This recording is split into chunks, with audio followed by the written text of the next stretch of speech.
নমস্কাৰ, মোৰ নাম শ্ৰী বিশ্বনাথ মজুমদাৰ। মই বিবেকানন্দ মধ্য ইংৰাজী বিদ্যালয়ৰ ক্লাছ 7ৰ ছাত্ৰ। নমস্কাৰ, মোৰ নাম বিশ্বজিৎ মজুমদাৰ। মই বিবেকানন্দ মধ্য ইংৰাজী বিদ্যালয়ৰ ছাত্ৰ, ক্লাছ 7ৰ ছাত্ৰ।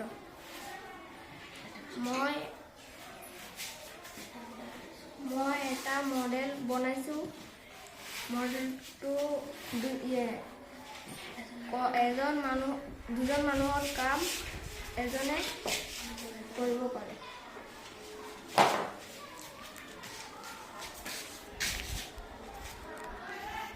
এইটো ঘৰ মুচিবলৈ ব্যৱহাৰ কৰিব পাৰি। কম সময়তে বেছি কাম কৰিব পাৰি। সেইৰকম ওষুধ দেখা যায়। এটি এনেকুৱা হয়।